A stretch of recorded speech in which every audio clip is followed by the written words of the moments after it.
Hello and welcome to Newsclick. Today we are discussing with D. Raghunandan from All India People Science Network the issue of climate change and the Lima negotiations. Raghu, we've had a Lima summit where everybody has claimed victory. The defeat seems to be for the climate. The global warming is not being addressed by whatever the decisions of the summit are.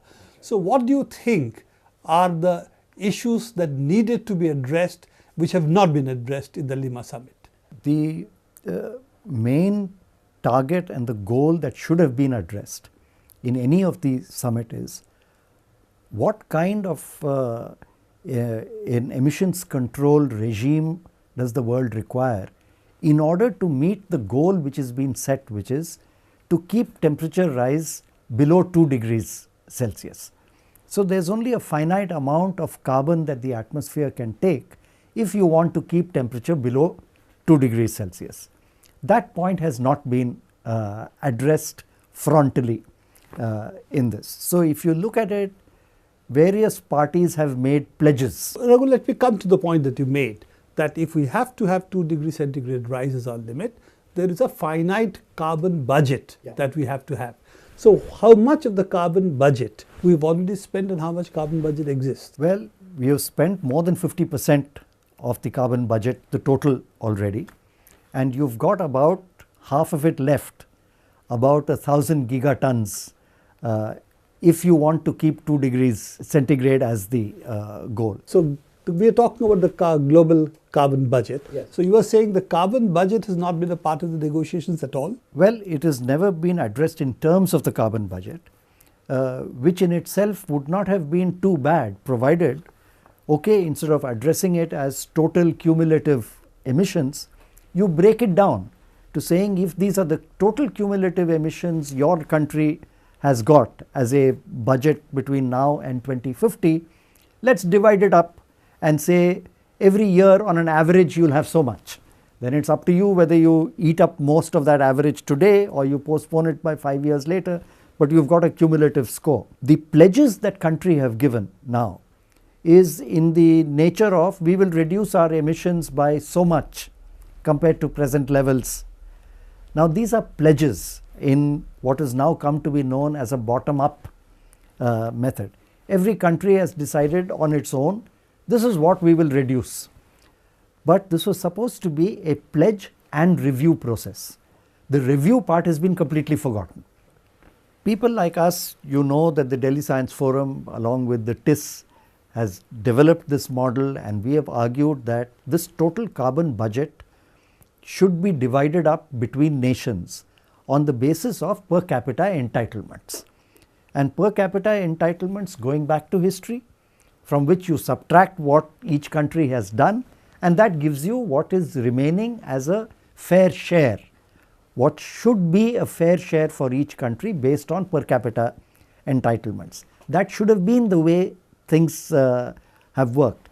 But we have seen from Copenhagen onwards, there has been no attempt to operationalize the concept of equity in dividing up the carbon budget. The interesting part in all this is that when we talk about the developing countries and the developed countries, the question really is that already each country is emitting. So does it not, this pledge and review mechanism, doesn't it also get into the model of what is to be called grandfathering? That means if I have emitted X amount, I will reduce from the X that I am emitting. You are emitting Y. It may be per capita 1/20th or 1/10th of what I am emitting, but you will also reduce, maybe in less proportion than what I am reducing. Is that the pledge and review mechanism that is being sought to be imposed? Well, you see, at the moment, the pledge and review system is just open-ended pledges. You do what you think is appropriate for you. That's the way it is framed right now.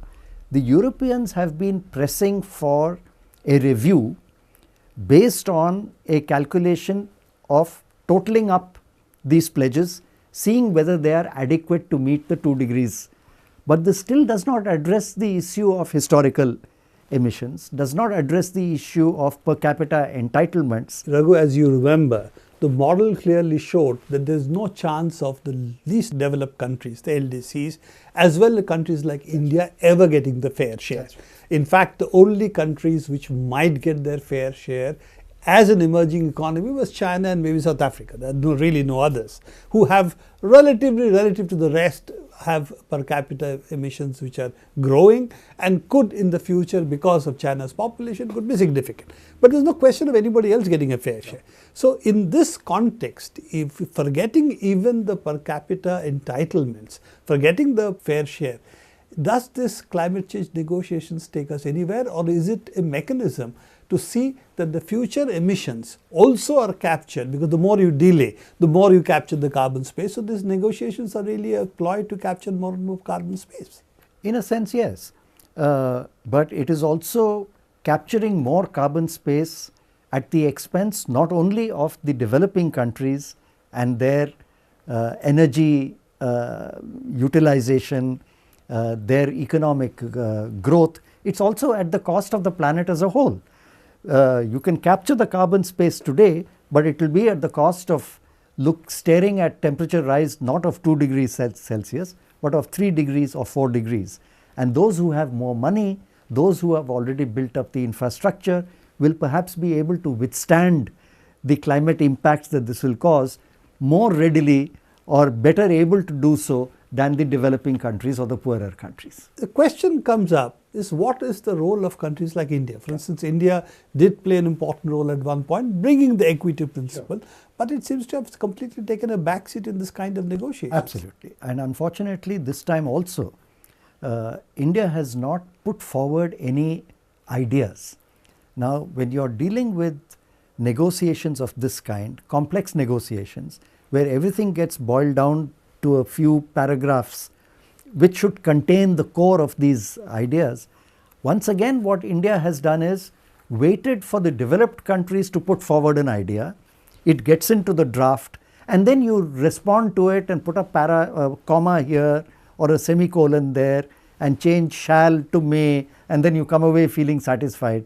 We should have put forward the idea saying, if you are going to do a review, don't only look at 2 degrees Celsius as the goal, also look at per capita entitlements of carbon share in the atmospheric space, and then see where you stand, so that any boost to current pledges should be done keeping that in mind. The other part of it is that this kind of argument regarding fair share and all is taken as if we are also arguing for a right to pollute, that right to emit carbon dioxide. So how do you look at that?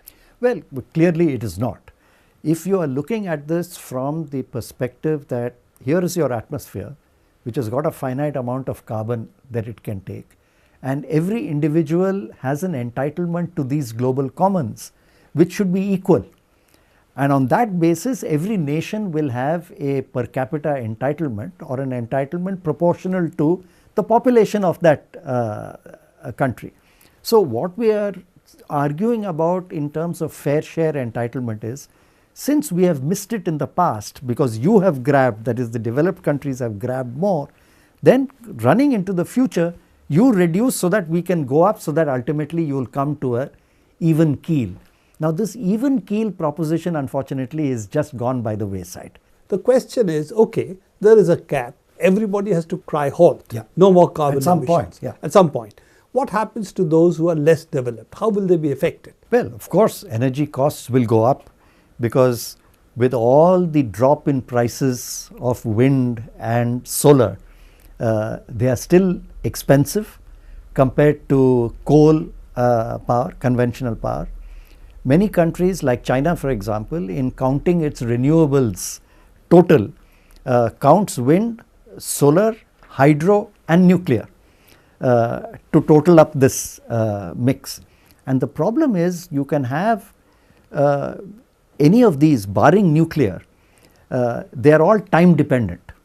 So you are not able to meet base loads with just these. So installed capacity is one thing, what is the power that you actually get is something else, which you can do a base load only essentially today by coal or nuclear. The argument would be, unless there is a drastic change in energy cost from renewables, particularly solar, because that's a biggie, if that does not happen, then what it means is for the developing countries, the cost of further development, which they have to do for arguments you gave, infrastructure, buildings, schools, etc., roads, all of that would mean that the costs of development would increase by 3 to 5 times. Is that the argument? Yes, that basically the sum and substance of it, which is why developing countries have long said that this whole mythology that's been built around, look, we've already emitted too much, so let's all start reducing now.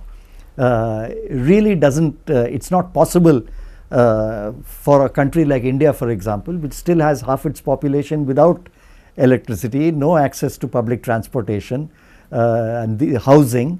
These are things that are going to require energy investment, and energy investment today will mean higher emissions.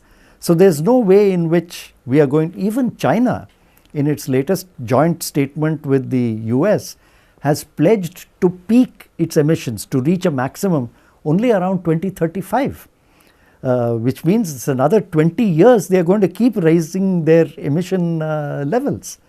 That's a frightening thought. Yeah, if they go peak in 2035, we are all going to be dead, including the Chinese. So that seems to be the other problem. But the argument for at least the LDCs and even for countries like India, whose per capita emissions or per capita energy consumption is not very different from the LDCs. Yeah. Though India may not like to say that in public, but that's a reality. So effectively what would happen is the development needs of low cost energy would certainly not be met if the climate goals have to be kept in mind. That's what we are really looking at. Which is why, if at all there is today from Lima and going into Paris next year, a signal as to what kind of architecture we are likely to see for global emissions control, the differentiation that has been talked about since the Kyoto Protocol, the common but differentiated responsibility between developed and developing countries. The clear signal from Lima is the differentiation is no longer between developed and developing, but the differentiation is least developed countries and vulnerable island nations on one side, everybody else is on the other. And India, China, Brazil, South Africa, these countries are going to fall in a midway kind of category, with the developed countries putting a cap on their emissions and starting to decline more or less now, whereas these other countries can cap their emissions a little later down the line. But the open question still is how much each of these countries is going to cap at, and what is going to be the rate at which they grow till then or decline after that. If we sum up, A, climate, what it requires, that is not being met. Yes. B, as far as the burden of mitigation, the burden of adaptation, this is going to be largely put on the developing countries, and the developed countries who have got the major part of the carbon budget are refusing to take that responsibility. That's right. Is that what is really emerging? Sum and substance of it is that, and the sum and substance also is that the entire architecture of the Kyoto Protocol, which was based on the convention, had cornerstones of equity and of common but differentiated responsibility. You can forget about those now. So this is a significant change. I think so. But not for the better. I think so. Okay. Thank you, Raghu. We'll continue to discuss climate change, which I'm sure is going to be with us even in the near future. Forget the foreseeable future. Thank you very much.